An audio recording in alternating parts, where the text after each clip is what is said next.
Hey, thanks for joining me today. We're going to talk about what is an oral presentation. The description of an oral presentation is a speaker who can capture your attention just by using their powerful voice. And it doesn't matter the tone of your voice, the sound, the way it goes is just naturally how you are as long as you own it.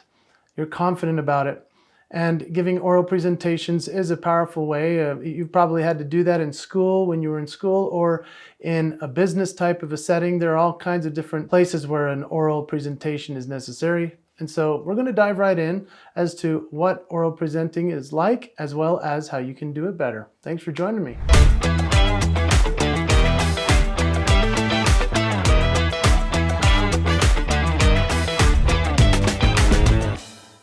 So before we jump into some of my powerful points I'm going to share with you, I've been making a living now for almost a quarter of a century as an oral presenter. And so I use my voice in order to make a living and to have influence and to lead people. It's been a really fun thing. I'm really grateful that I have a voice and that I can share it with the world. Unfortunately, a lot of people close their mouth. They don't share that which is their gift. And so I'm excited for you to consider for yourself how you can give more oral presentations. And it doesn't mean that it's just speaking. It can be singing. It can be utilizing your voice in a way that's powerful and sounds and music and other types of variations. But we're going to focus today on speaking. So let's talk first about how oral presentations are more than just talking at somebody. The definition of oral presentation is to move someone, to entertain, to educate, or to inspire. And so when it comes to that, you get to decide which variation on this you like.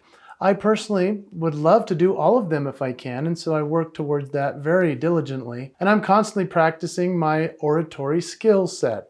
There are people that are absolutely naturally gifted at being a great orator. And then there are people that work their whole lives and they have a hard time with it still. But it doesn't mean that you can't become better. It's all about practice.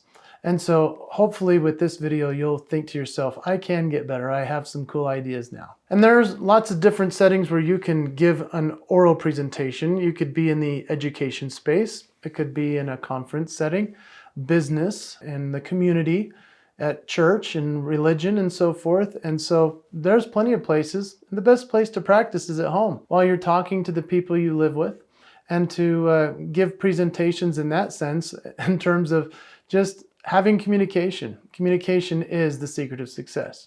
So let's talk about some components of an effective oral presentation. First of all, you want to have a good hook. You want to tell stories. You want to have great data, but you also want to have a structure to your presentation. So you start with an intro, you have a body, you have the ending, and it's always going to be something that flows all together. It has a nice thread throughout. And with oral presentations, it's important to realize that these are things that have been passed down through generations. You know, before they could write, before anything was left over, it was all about oral presentation. So this is something within us, that communication and sharing stories and telling the histories of people and so forth is a part of our DNA.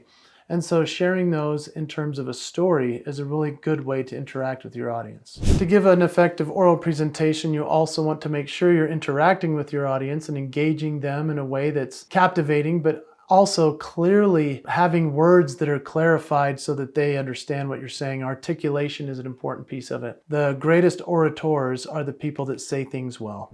And another good way to give a presentation outside of simply storytelling is also to just remember that you can use multimedia, you can do other things with a PowerPoint slide and so forth. And so when we're talking about oratory skills, it's not just to say you have to only use your voice. Your body speaks a lot, body language, but also slides. You could have the slides up behind you. That's a nice addition. You could have video or music. It helps keep the audience interacting and engaged. So let's talk about preparing for an oral presentation. You want to practice enough so that you can say it well. A lot of people don't take the time to practice their speech. They think they can just get up and wing it because they wrote something down. Well, it's really important to just practice spitting it out, whether it's while you're driving in the car on the way to give this presentation or in any type of practice setting. And so I'd recommend that you gather some people together, practice the speech, give it a chance, see how it lands, and make it so that you have a chance to get some preparation underneath your belt. Let's talk about the delivery of your oral presentation. Now, you need to think for a moment about the fact that you have your body to think about, you have your eyes and where you're looking, you have the tonality of your voice or the speed at which you're going to speak or the pauses you're going to share. It depends on what you want to create for the feeling of the audience as you speak.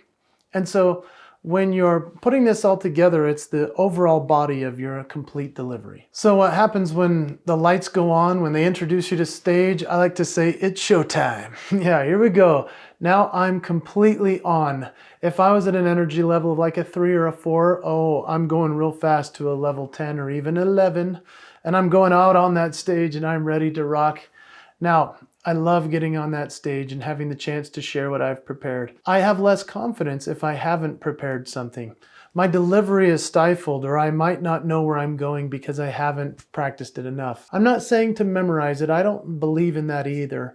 I think memorizing pieces is important, but not every single word of the presentation. So make sure that you're well spoken through the practice of those memorized pieces, but also that you keep that flow so that it feels like a nice conversation with the audience. And let's talk about right before they introduce you, maybe you're feeling before this oral presentation that you're a little bit nervous. That's normal. Now let's talk about deep breathing, some getting rid of the nerves techniques. One of the things I like to do is jump up and down. That just gets me kind of excited instead of, worried or concerned. There's a way to shift nervousness into excitement, and people do this all the time with the things that they work on with sports or presentation skills, etc. And so I like to jump up and down. What do you like to do? Maybe you like to breathe or meditate. You have some music playing.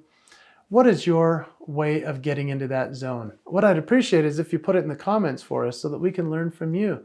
How do you get rid of those nerves before your delivery of your oral presentation? So here are some unique tips for an outstanding oral presentation. First, I'd recommend personal anecdotes. That means sharing a story that connects the audience to what you're talking about. And so I like to share personal stories, examples, etc. A lot of speakers don't do this, and that drives me bonkers. I see people stand up and just give content, and that's great, but we actually want to know about you.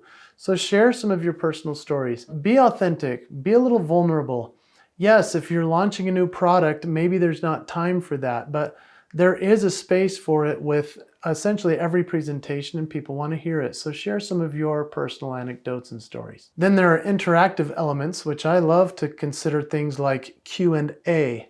Or having an interactive game with the audience, something that's been pre-planned. Maybe it's a raffle giveaway. There's all kinds of things that you can do that would be fun for the audience to feel like they're a part of it. You could even say, hey, how many of you came from this far away and who came from the furthest, do you think? And then everybody raises their hands and then you start to find out how far away they came. The next thing you know, somebody came from Zimbabwe and you're like, whoa man, how'd you come all the way out here? Now that's nice audience interaction. We can also talk about visual aids. I'm talking about slides and videos and the other ways that we can share something that's a little bit unique within our presentation. Not every speaker uses slides, and then there are some that use slides way too much. In fact, I've made other videos on this channel about the effective usage of slides, how many you should have depending upon the length of your speech. And so using visual aids is really an effective way to have an oral presentation go well. Now let's talk about adaptability. Being flexible and responsive to audience feedback is a really cool piece of a great oral presenter. And this is why. They're listening to what the audience is interested in and the way that it's being received. And so when you get to this place of essentially mastery, you're able to adapt to what the audience wants dependent upon where they're feeling, and you can feel the energy in the room. If you've ever been in a presentation where somebody like shut down the room with their energy, you can tell, an oral presentation can have a great effect upon an audience. And so while you're presenting, be adaptable. See something that's happening in the room, you can stop and allow it to either happen or try to help it stop.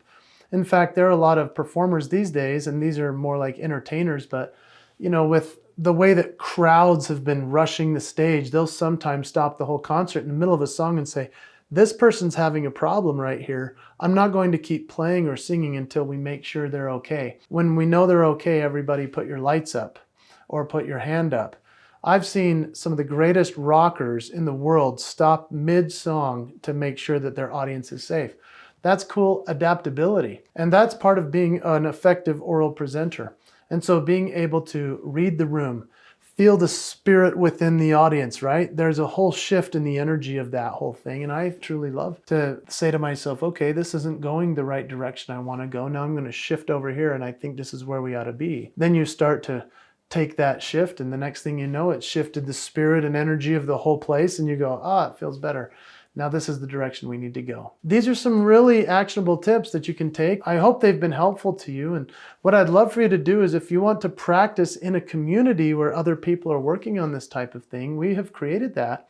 And it's a really special place. If you want to join us, it's at the Liftoff Lab. And liftofflab.com is a place where speakers of the highest level of Hall of Fame and people that are just starting out and everyone in between, they're practicing getting better at helping one another at speaking and becoming better oral presenters. And so I hope that you'll join us there. It's led by my friend Cheryl Knowlton. She's a genius, and she's one of my favorite speakers and trainers. She'll be leading that community. I'll jump in when I can, and I'll tell you what, it's a fun place to be. So I look forward to seeing you there, and I wish you the best on your next oral presentation.